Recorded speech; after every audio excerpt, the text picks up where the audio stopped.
Welcome to this edition of On the Scene. I'm your host, Tim Kelly. Today we're going to talk tourism and spend some time with some of the staff at the Suffolk Division of Tourism talking about some of their tours, events, and activities that are going on to help you learn more about the city we're in, Suffolk. Stay tuned.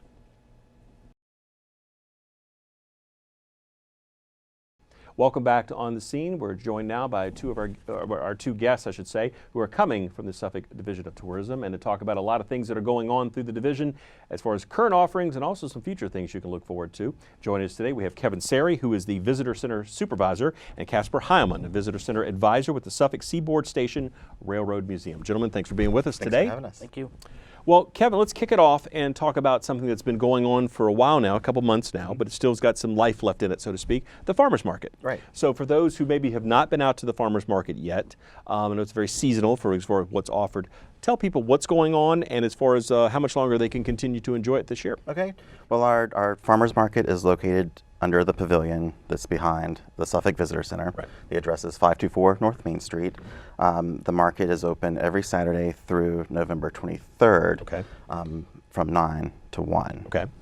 We have anywhere from 15 to 20 vendors typically on a Saturday, ranging anything from baked goods, crafts, of course the vegetables, produce, Right. and soaps, that sort of thing.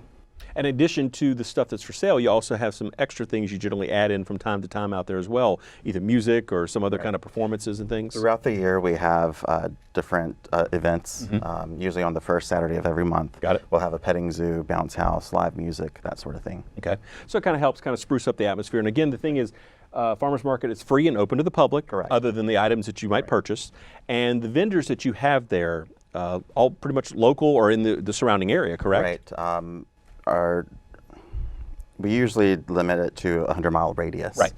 But most of our vendors come either from the Suffolk area or the surrounding counties or cities. Got it. And again, you said that runs until November 23rd. 23rd.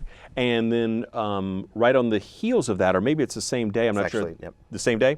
The Artisan Gift Fair. Right. And again, that's a good way to kind of kick off your holiday shopping if you haven't already been doing so. And of course, visiting the farmers market to look for some of the unique and handmade or crafted items there. What is the Artisan Gift Fair for people who have not been there to that particular event, and talk about some of the things going on there? We usually celebrate the last day of the farmers market with a party, so to speak, Right. an artisan gift fair, Right. where we have more crafts than produce, Got that it. sort of thing. And actually the hours for that's a little different from the farmers market. Okay. Instead of the regular 9 to 1, Right. We're open 9 to 3, Okay. so a little bit longer. Okay. On that day, we'll have, I believe we have about 30 vendors. Wow. Okay. Ranging from anything, again, from candles to holiday decor, baked goods, wreaths. Right. We still have the produce Right. and the meats and everything that you can find on a typical market. Sure. But we have extra. Got it. I understand. And again, this is still taking place at the pavilion that's located Right, behind the same visitor location center. as the regular farmers Right there on market. the right on the corner, easy to locate, and plenty of parking on site. Plenty of parking. Very good, very good. And it's a rain or shine event for most part, right? Yes, Okay. as long as it's not thundering or anything. I understand. Because again, everything's covered there, so at least you have the top covered, I mean at the sides, but all good to go. And again, a great way to again jumpstart that holiday gift shopping if you're looking for anything special, or for someone, or for yourself in case the opportunity would present itself. Now, one of the other things that the Division of Tourism does throughout the year, there are a variety of tours that y'all offer. So let's talk about the things that are currently going on. And Casper, we're going to bring you in just a bit to talk about a tour that kind of your brainchild that's come to fruition. Going to be kicking off in early November. Hometown Heroes. We'll get to that in just a second. But Kevin, let's talk about the tours that are currently going on that people might have heard of before, but maybe haven't taken part in just yet. So we talk about some of those. I know we got a good variety. A lot of it involving outdoors or downtown Suffolk and history. Again, one of the big keys right there. Yep, we offer the majority of our tours year-round, so Right. not just in the summertime. But a few of the tours that we're offering through the fall, of course, are Legends of Main Street of Suffolk Ghost Walk. That's concluding the 1st of November. Okay. But beyond that, we have our Dismal Swamp Nature Walks of the Washington Ditch Boardwalk. We're continuing with the Dismal Swamp narrated bus tours. We do the historic downtown Suffolk bus tours, as well as the historic Cedar Hill Cemetery strolls. Now, I mean, people may not realize how much of a resource the Great Dismal Swamp really is from a tourist perspective, really. Ecotourism, one of the hot topics that people talk or hear about all the time. But talk about the tours that take place there and really what people are going to be able to experience, because they think, well, I'm going into the swamp. What does that mean? You know, but really, what are they going to be able to get out of it? Because like you said, there's a, correct me if I'm wrong, a bus tour, but there's also a walking component as part of it as well. So talk about the differences and what people really get out of that. So the walking nature stroll Yes. part of the tour, we offer those usually in the fall when the mosquitoes aren't as bad, but that focuses more on the Washington Ditch Boardwalk area. Got it. We have the same tour guide that we use for our narrated bus tours. Understand. And she covers more the history of George Washington. Got it.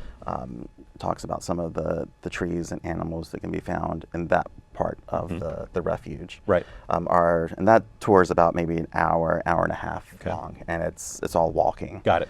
If you want to spend a little bit more time in the swamp and cover more ground, then the bus tour that we offer is a great way to experience the swamp. That covers a lot of the roads going into Lake Drummond.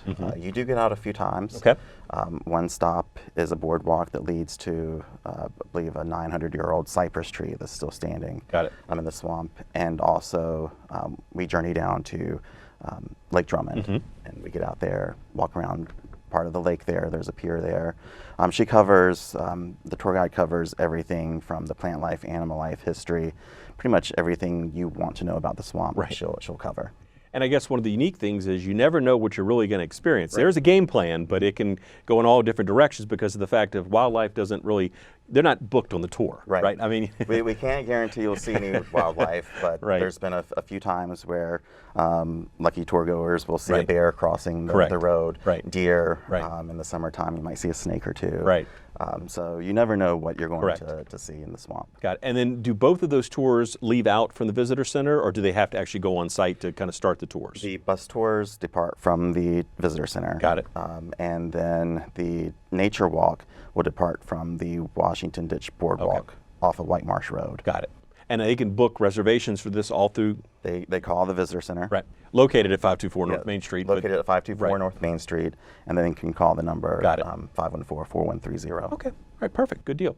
Well, Casper, we've talked about tours that have been around for a little while, but Hometown Heroes, kind of a new tour coming up. Tell us a little bit about what people can experience and really where the idea for something like this came from. So what are you looking to achieve? The Hometown Heroes tour specifically deals with the individuals who actually died in the line of service for their country that are buried in Cedar Hill Cemetery.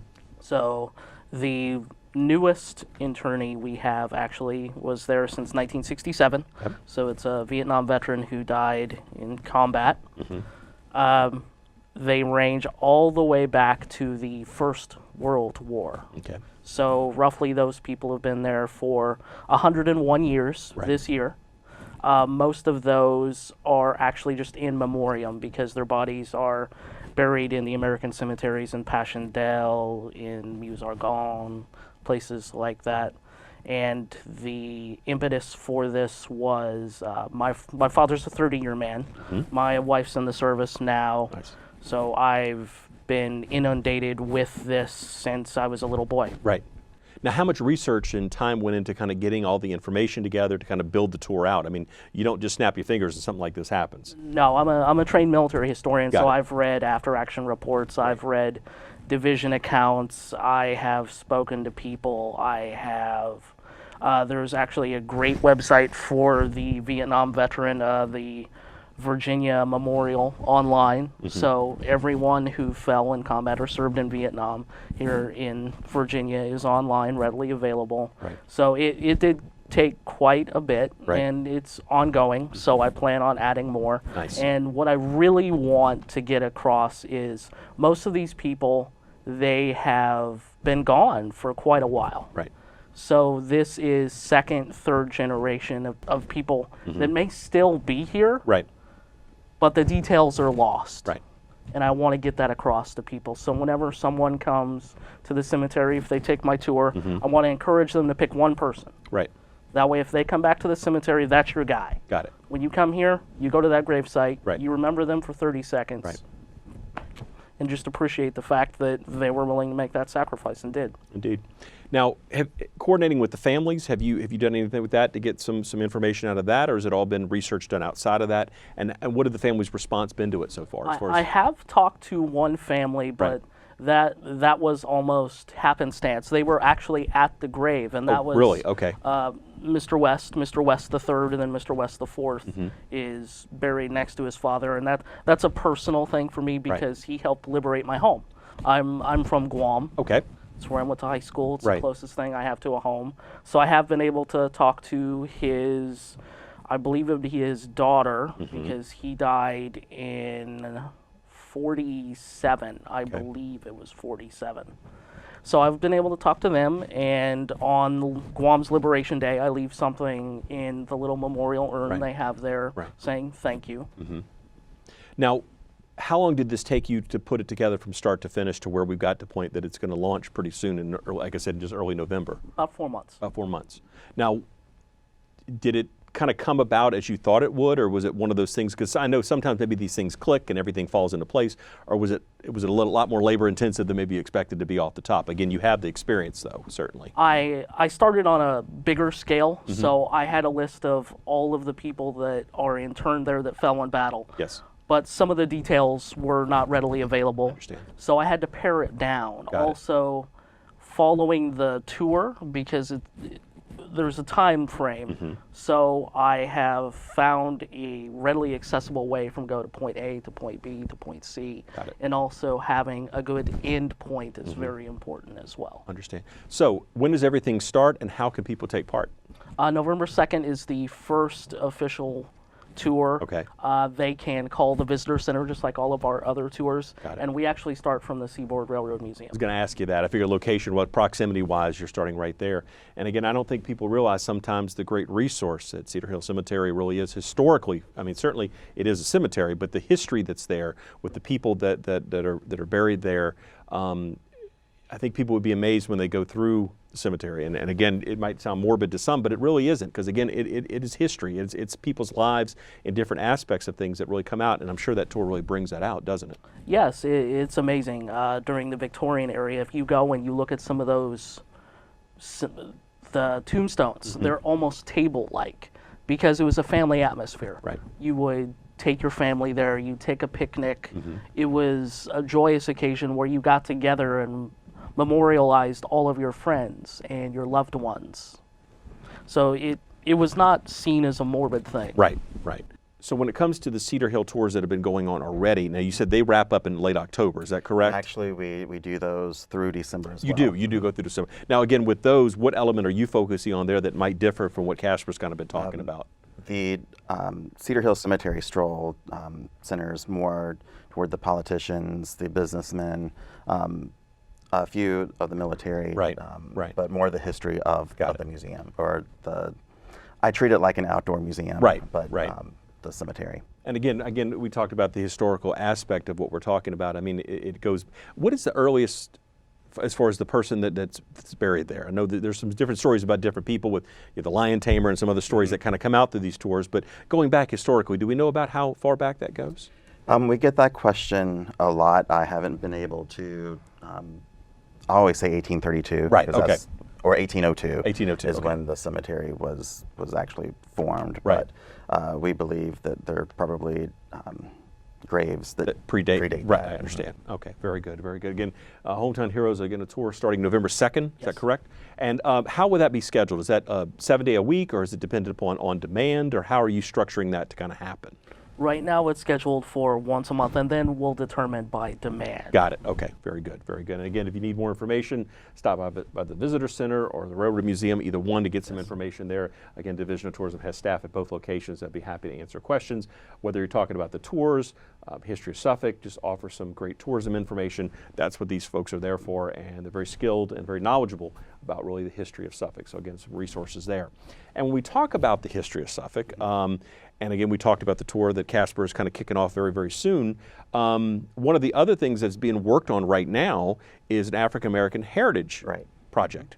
Let's talk a little bit about that, where that process is right now, and what the end result, what we're trying to get out of it in the very end. So the Suffolk Division of Tourism has partnered with the Suffolk Nansemond Historical Society and the Suffolk Public Library to kind of trace Suffolk's African American heritage. We're in the process of doing community meetups throughout the year to try to get community input of what, trying to get their histories and all. We've collected information on the different schools, churches, the cemeteries, and events and people. So we're collecting all that information, and hopefully sometime in 2020 we'll compile all that information. Got it. Have a few more community meetups to let the community review what we've collected, kind of fact check everything, or include other things that we've missed, and then we'll take all that information and develop a self-guided tour. Nice. That's the goal for this portion, and then we hope to maybe offer guided tours and other things that will stem from this original self-guided tour. Now, how important has the community involvement been so far? And really, it sounds like it's really the key focal point to what you're really, the community is really creating this. I mean, Casper, I know, worked on the Hometown Heroes one, but this one's kind of community-based as far as how this is coming to fruition, right? We've gotten a lot of feedback, positive feedback from people, a lot of information. People are willing to share. So we've been really pleased with that. Now, with the resources, when we talked about the train station as far as location, certainly the visitor center as well, for those who have not been to either of those locations, as far as what can people experience that really are built in, we talked about the staff that are there to answer questions, but the facilities themselves, what are we talking about? Because both of them obviously have a lot of history that are built into them as well. Right. Well, the visitor center, if you people who don't know, is inside the old Nansemond County Courthouse. That building dates to around 1839. And inside we have information not only Suffolk, but throughout Virginia. We're state certified, so we carry information in localities all throughout Suffolk or Virginia. We also offer a gift shop. All of our tours leave from that, or most of the tours. And also the farmers market is located right behind it. The Seaboard Station Railroad Museum is a passenger station that was built in 1885 for the Seaboard Railroad. That's been restored by the Historical Society, and now the Tourism Office operates that. There's a small gift shop inside. There's a really neat, which is probably the focal point of the museum, is a 2-room HO scale model depicting Suffolk back in 1907. And we also have a room with changing exhibits. So our current exhibit right now is a history of peanuts here in Suffolk. So we have planters, information on planters, birdsong, and other peanut-related information. Got it. And again, they have a lot of the Division of Tourism also has a lot of great information on the website. So again, it's a good starting point if you want to kind of think about what you want to know, or maybe some of the things that they offer. Great resource to start there, but certainly you can visit either location that we've talked about to visit with staff and get more information there.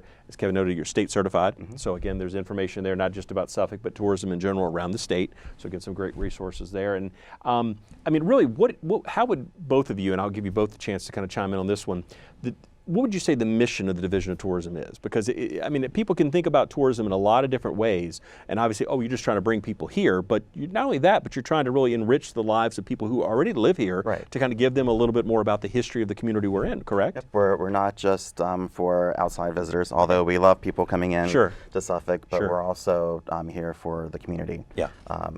People are often wondering what they can do in their own backyards, and so we encourage them to stop by and talk to us. Got it. So, Casper, your thoughts? I'm a historian, so if a person's local or coming out, my job and my mission is to tell them about what the city was like. It's not one-dimensional. It's built around the people that were here and the stories of those people. That is the best way you can learn about history. It's not just names, dates. Bunch of facts on a page. There's a lot more life and vibrancy to it than just simply a static type thing, correct? Correct. Very good. So Division of Tourism, we told you just a little bit about what they have to offer, and again, we encourage you to visit both locations to kind of get a little bit more information. Check out the website as well. I want to thank you both for your time today to talk about the tours that exist, the tour that's coming, and certainly the African American Heritage Project. Again, something else that you will look forward to, and hopefully Kevin will have some more information about that once everything. And you said kind of 2020 is when it's kind of looking to kind of wrap everything up to kind of get that together. So again, something to look forward to, and just want to say thanks again to you and everyone over there with the Division of Tourism for the work that you're doing to help kind of promote Suffolk, both again on a regional as well as a local level, to make sure everybody realizes what a special place we really exist in down here. So I want to thank you both for that. Thank you. Appreciate it. That will do it for this edition of On the Scene. I'm your host, Tim Kelly. We will see you next time.